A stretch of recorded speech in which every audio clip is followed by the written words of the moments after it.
Today we'll speak about understanding your customer and why, in our experience, we've seen most buyer personas render useless and end up, you go through this whole exercise of creating a buyer persona, right? And then when it comes down to actually tactical implementation of marketing, everybody forgets about the buyer persona, at least for the most part. And then basically the conclusion is you have gone through this huge exercise likely to put a buyer persona and nobody's using it. So today I would like to speak with you about why that happens and how I can change that. First of all, the importance of getting a buyer persona profile correctly has a lot to do with one of the key things that you have to do as a marketer in your organization. And that's the job of getting the message sharp, on spot, because having the right message is the foundation of every conversion, whether online or offline, that you have in your organization. And when your message stops resonating, starts getting dull, your buyer starts considering it's irrelevant, and then conversions hurt and sales hurt. And you have to reapply yourself into try to understand why this has happened, and a lot has to do with this exercise of really understanding your buyer. As we see it, buyer personas are really at the center of everything you do in marketing. From the moment you're deciding which services to offer, how to position them, your messaging, which keywords are your users having in their minds when they're suffering from a particular problem that you can solve, what are those keyword phrases that they use to refer to the problem when you're putting together materials, videos, events, blog articles, or topics you need to talk about. Understanding your customer is really at the center of everything.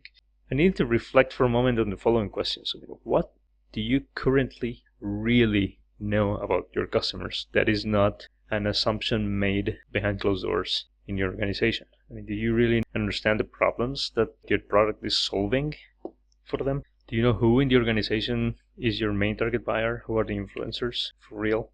What do you currently know about each one of these different buyers? Which specific pains, motivations, anxieties they have for making a switching decision? What is the customer expectation when they engage with a company like yours? What is the exact messaging that will resonate with your buyers? And actually, have you tested different types of messaging and know for a fact which one actually works better?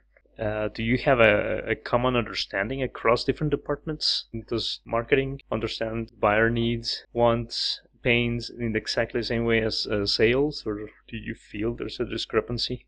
Lastly, what is your process to actually build and fine-tune these buyer personas that ultimately will lead to better messaging? This is a continuous process, and certainly you can go and do an audit at first and really understand, get a lot of insight, but if you forget about it, it will inevitably morph into something that's obsolete. So you have to have a mechanism to modify, review, and constantly rediscover that story of the buyer so that you can keep your message sharp. So when do you need buyer personas and why do you need them? Well, let's say if your business or organization is going through at least one of the following, I think you need to consider a serious process to get a buyer persona put together. Is your industry in constant evolution? Do you feel the technology is changing for your industry? Do you feel that the customer knowledge and expectations are changing over time? Customer is a lot more aware now than just a few years ago, driven by technology changes, and therefore the customer needs are different. Is that happening? Are you entering a new market? Do you plan to make sizable investments in marketing? Whether it's inbound or outbound or account-based marketing, do you know exactly why you're selling or why buyers are actually buying from you? Do you know why you're losing deals? And I'm not talking assumptions. Have you asked your buyers why they have not bought from you? Are the current personas you have made by committee? And by that I mean it's very common in an organization to get with the CEO and the most knowledgeable people in the team, get together in a room and decide this is our buyer persona, this is how we're going to position it and move forward with it. It's still possible that conclusions that come out of the room are good. I'm not diminishing the value of that, but it's still gut feeling. Okay, it's an assumption. So when it comes down to actually how the buyer persona looks like and how they're used, the problem is that they're put together in a way, for the most part, from what I've seen, it's very common to make this mistake of creating a long story that talks about the buyer and then describes a lot of different things that are going on in their life. It's using very soft terms that are not really specific and don't give you a lot of insights for positioning a solution later on, as it sounds like a lot of blah blah blah and everybody glazes over it when it comes down to tactical implementation and you go back to your own preconceptions or assumptions about the buyer. So what needs to be on every persona for real to make it really useful and actionable? For the center, you have your customer, okay? And around your customer, you have to describe a series of attributes. And you have to do this very concisely and preferably using the voice of the customer. The first one is the pains. Which pains is he going through? What is pushing him out of his status quo? Preferably, you would like to use voices and phrases that the customers are using, not reinterpreted phrases by your marketing or sales department using jargon and terminology. Use the actual voice of the customer to describe the pain and put that in a series of concise, real bullet points, literally copy-pasting from interviews and from surveys. As I say, the voice of the customer here in all these attributes is really important. It's really important that you don't reinterpret this and express it in terms of industry jargon. It's very important that you express these points exactly as the customer is saying them. Okay, motivations, what is likely attracting him or pulling him into your solution. Fears or anxieties, reasons for which he is anxious about switching, things that are putting friction in the path of conversion. What is he nervous about? What is his perceived risk of switching? Then expected gains is ultimately what is the impact? I mean, why in the end would I do this? What is it going to mean in the end for my organization, for my life? In my experience, if the expected gains are not significantly bigger than the potential downside of that anxiety, that risk, conversion is not going to happen. So you have to think about how to position everything based on these statements that you're getting from your customer. You also have to consider context. Okay, what is that trigger need? What is that compelling event that is going to trigger that buyer into solving that problem? Was there a major regulation that was rolled out? Is a competitive move? What is actually behind the reason to take action? The storytelling is very important there. Keywords, by keywords I mean not SEO wise. I mean, it certainly is going to help for SEO, but keywords I mean, what are the key phrases that he's using to describe that situation? Lastly, the buying process is going to be very, very important to figure out.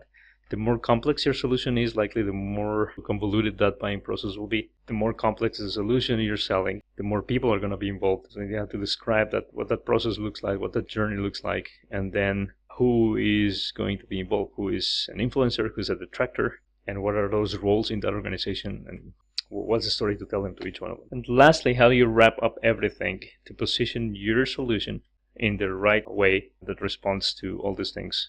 So which solutions you offer, what's the messaging that you're going to put out, how are you going to position those? All this needs to be part of each and every persona. So how to build it, okay?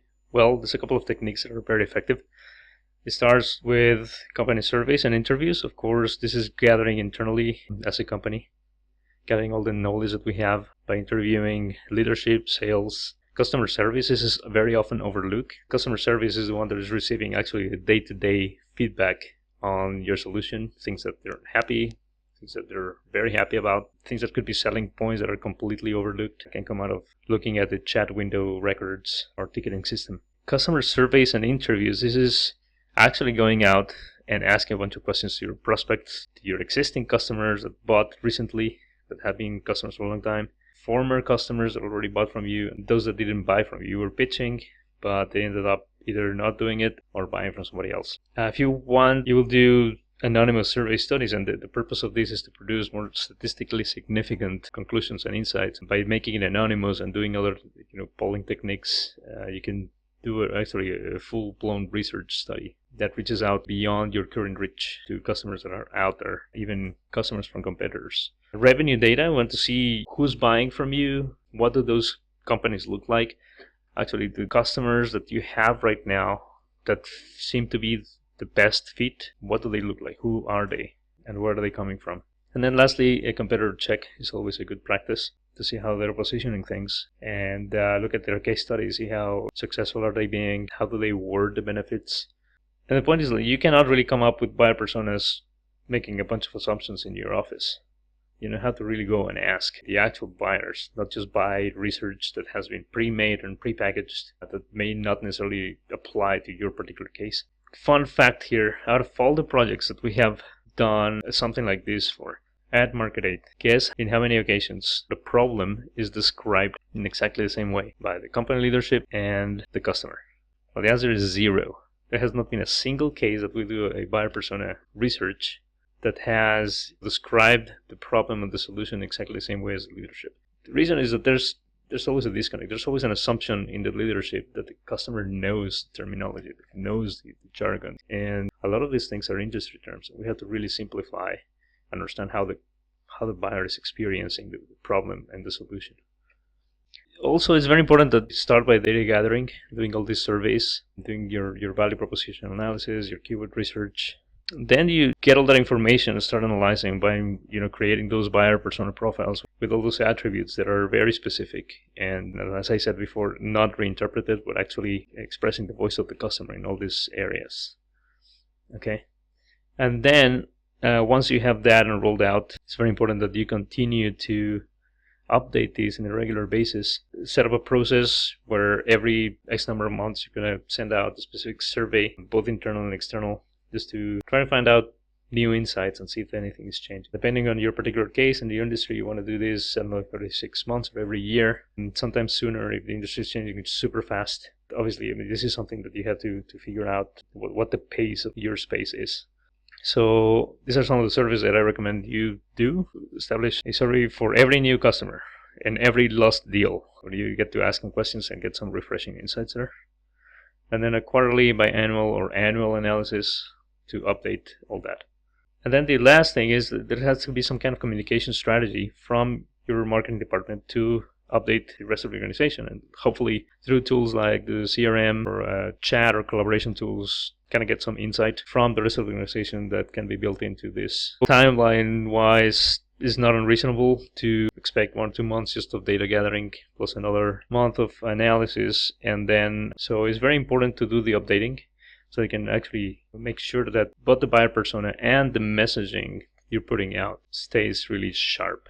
So key takeaway, if you don't spend the time to understand the customer, you are literally signing up to risk all the money that you're putting out in marketing, because potentially, the message you're putting out is unfocused, is maybe even wrong, and you're signing up for a higher risk, for a possible lower rate of return of your marketing investments.